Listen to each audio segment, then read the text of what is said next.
Selamat sore teman-teman. Jadi hari ini kita akan tanya-tanya nih pada salah satu jamaah di Masjid Kampus UGM terkait pajak. Yuk ikutin. Boleh sih boleh minta waktunya sebentar? Halo, ya boleh Kak, silakan duduk. Oh iya Zulfa. Halo, aku Sofi. Nama aku Chelsea. Aku boleh nanya-nanya dikit gak? Jadi kakak pernah bayar pajak nggak sih? Kamu tuh pernah bayar pajak nggak sih? Pernah sih dulu waktu SMA. Pernah sih waktu itu tentang pajak bumi dan bangunan. Kanan, pajak entertainment hiburan gitu. Bayar pajak motor sih di Samsat. Tapi sebenarnya kamu tahu nggak sih alasan kamu dari bayar pajak itu apa? Alasan kakak bayar pajak tuh apa? Untuk melaksanakan kewajiban aja. Baru nggak sih kalau bayar makanan gitu jadi. Nah, kira-kira setelah bayar pajak itu perasaan kamu gimana? Apakah kamu merasa terbebani atau justru kamu merasa lega? Kalau dari aku sendiri, aku sih ngerasa lega-lega aja karena kan aku udah ngelaksanain amanat ibuku buat bayar pajak. Sejauh ini aku cuma bayar pajak makanan, hiburan, servis, tax gitu. Jadi kayak ya setimpal lah. Leganya lega ya, dan senang. Kakak tahu nggak sih kalau pajak itu adalah salah satu hak dan kewajiban buat kita? Sebenarnya kalau nggak ada kejadian itu aku nggak bakal tahu sih. Tapi dengan kejadian baru kayak oh iya ternyata.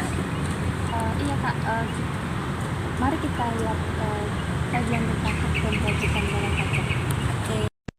Halo teman-teman, membayar pajak adalah salah satu cara kita untuk menunaikan kewajiban dan mendapatkan hak kita sebagai warga negara Indonesia.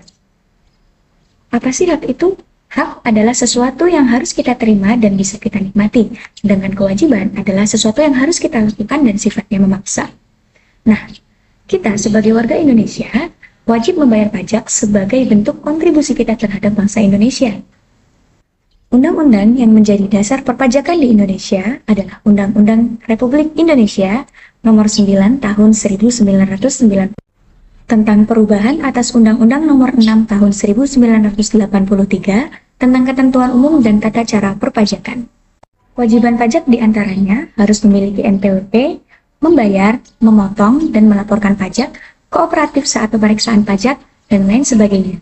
Sedangkan haknya adalah hak untuk menerima kelebihan pembayaran pajak, hak untuk dijaga kerahasiaan identitasnya, hak untuk mengangsur dan menunda pembayaran dengan melaporkan alasannya, serta hak untuk dibebaskan dari kewajiban perpajakan.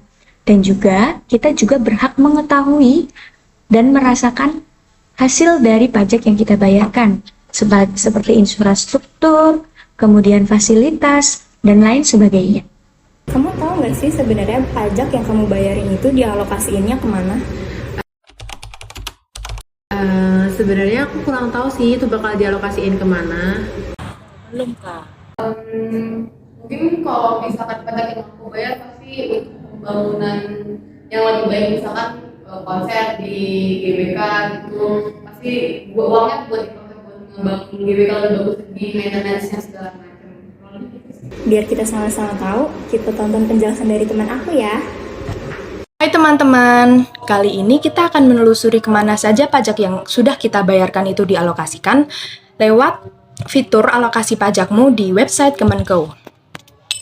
Fitur alokasi pajakmu adalah fitur yang memberikan gambaran jadi apa saja pajak kita ini. Jadi, teman-teman yang ingin tahu kemana saja pajak yang sudah kita bayarkan itu dialirkan, kita cek caranya ya. Jadi kita bisa mengecek websitenya di kemenko.go.id/alokasi pajakmu. Di situ nanti teman-teman akan langsung terarah ke fitur alokasi pajakmu di website Kemenko. Ini adalah tampilan fiturnya, ada informasi singkat tentang APBN 2024, kemudian ada juga bagian kontribusi ke pemerintah pusat, dan ada juga bagian kontribusi ke pemerintah daerah. Rincian alokasinya sudah tertera di kotak-kotak yang berwarna biru dan kuning ini, dan jika teman-teman ingin mengetahui kontribusi teman-teman dalam pajak APBN tahun ini, teman-teman bisa memasukkan jumlah pajak yang teman-teman bayarkan selama setahun ini, misalkan 700.000.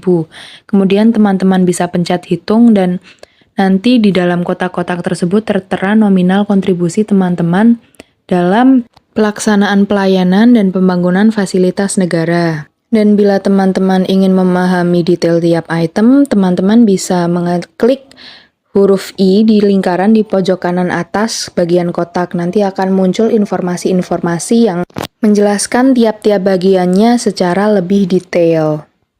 Memenuhi kewajiban kita dalam membayar pajak, kita akan mendapatkan hal kita. Namun di Indonesia apakah praktiknya demikian?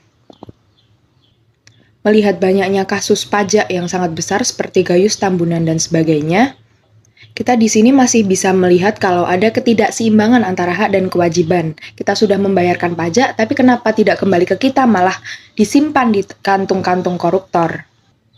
Oleh karena itu, yuk bantu awasi pajak kita agar hak kita senantiasa terpenuhi. Sampai jumpa!